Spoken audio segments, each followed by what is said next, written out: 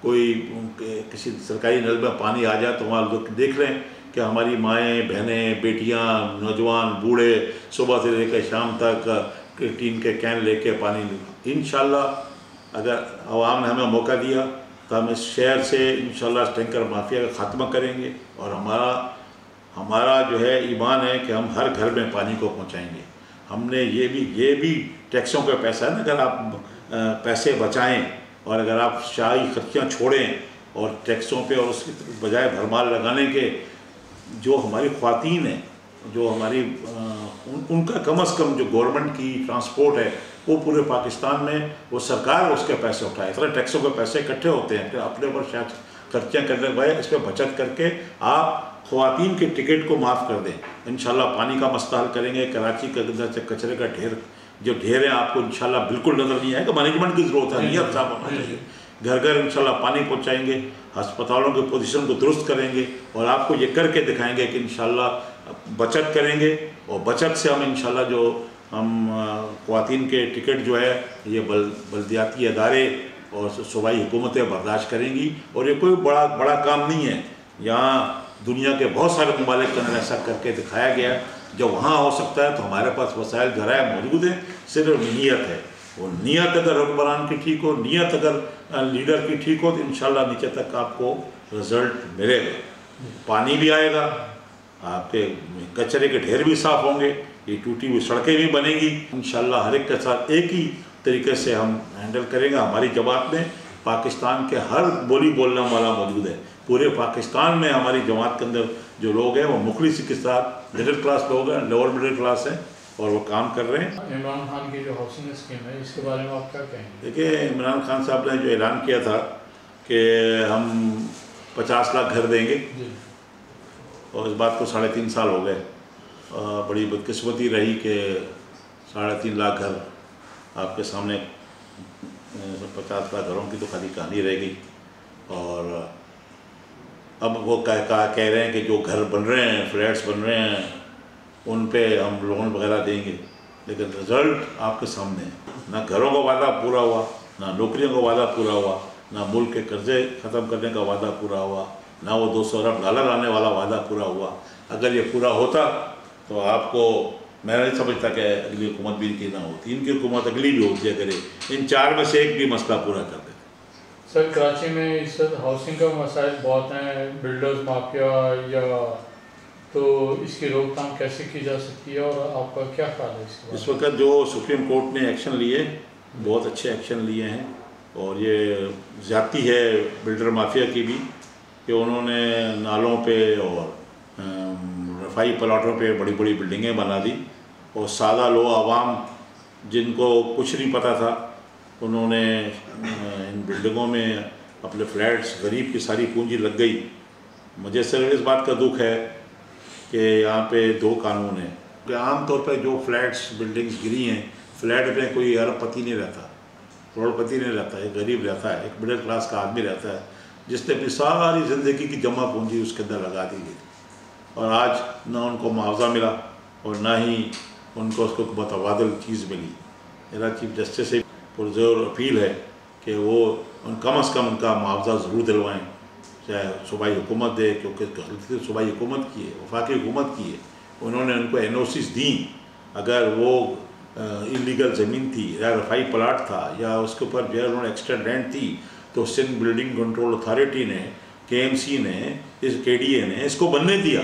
تو ان کو کیا پتہ نہیں ہے کہ یہ انہوں نے جس طریقے سے بلڈر مافیا، جس کو بلڈر کا مافیا کہہ رہے ہیں، وہ بلڈر بیچارہ ان کے ہاتھوں مجبور ہے، یہ پیسے لیے بغیر فائل آگے نہیں بڑھتی۔ ڈرائنگ پاس کرانی ہے تو پیسے دو، جو اگر بلڈنگ گراؤنڈ +8 کی ہے، 4 منزلیں اوپر بنا لی، تو Sindh building control authority, KDA یا KMC کی عملے کی ملی بھگت کا بغیر یہ ممکن ہی نہیں ہے کہ وہاں کوئی ایک فلور بھی وہاں بنا رکھیں۔ تو یہ آپ خالی بلڈر مافیا کو بلڈر مافیا کہیں، یہ بڑا غلط ہے۔ بلڈرز بیچارہ اس شہر میں کم سے کم ریٹ پہ فلیٹ بنا کے دیتا ہے، روزگار دیتا ہے، لیکن اگر اس میں کوئی ریگولرٹیز ہیں تو یہ محکمے کا کام ہے کہ اس کو وہیں سے روکے، اس کا وہیں سے تدارک کرے یہ نہیں کہ آپ خالی بلڈرز کو جو ہے وہ برد الزام ٹھہرائیں اور بلڈر کو جو ہے آپ ذلیل کریں. اور آج ہر جگہ سے بلڈر کو دونوں طرف سے دبایا جا رہا ہے کہ آپ ادھر سے ان کو ایک تو ان کی بلڈنگ گر گئی، اوپر سے وہ معاوضہ بھی دے دے تو کہاں سے لائے گا. اور جو پیسے دے کے انہوں نے نقشے پاس کیے اور پرمیشنیں دیں وہ آزاد گھوم رہے ہیں. سب سے پہلے تو ان کو ذمہ دار ٹھہرانا، سب سے پہلے تو ان کو جیل بھیجنا چاہیے اور ان کو جیل میں ہونا چاہیے، نہ کہ آپ بلڈر کو جیل بھیجیں. سر ہاؤسنگ اسٹریٹجی کی بہتری کے لیے آپ کیا تجویز کریں گے؟ میں سمجھتا ہوں جو باتیں میں نے ابھی کی ہیں، ہاؤسنگ سوسائٹیز والے بھی بری طرح عذاب میں، ہر طرح ہاؤسنگ سوسائٹیز کے اوپر عذاب نازل ہے. اور یہاں پر بھی بہت بڑی آپ کے سامنے ڈسکرپنسیز ہیں. ایسی زمینیں جو ہیں ٹھٹھا کی زمین کا ڈاکومنٹ لے کے انہوں نے ٹرانسفر کر دیا پرائم لوکیشنز پہ، گلستان جوہر میں، گلشن اقبال میں، نادرن بائی پاس پہ یہاں. اور اس طریقے سے جو ہے سوسائٹیز بنا لی گئیں اور سوسائٹی والوں نے بھی عوام کو جو ہے 100 پلاٹ ہیں تو انہوں نے ایڈورٹائزمنٹ کر کے 1000 پلاٹ بیچ دیے. 5-5 10-10 فائلیں ایک پلاٹ کی بن گئیں. اس کی بہتری کا آسان طریقہ یہ ہے کہ اس کی باقاعدہ اپروول ہو. آباد کے کنٹرول سے یہ جو ہماری ایسوسیشن ہے اس کے کنٹرول سے یہ سوسائٹی بنے اور اس کے اندر یہ طے ہو کہ اگر 100 پلاٹ ہیں تو جو ڈپارٹمنٹ سوسائٹی کے اپروول دے رہا ہے جس زمین پہ دے رہا ہے اس کو لکھے کہ اس سوسائٹی کے اندر صرف 100 پلاٹ ہیں، ان کو یہ سائز ہے اور عوام 100 پلاٹ سے زیادہ اس کے اوپر نہ خریدیں.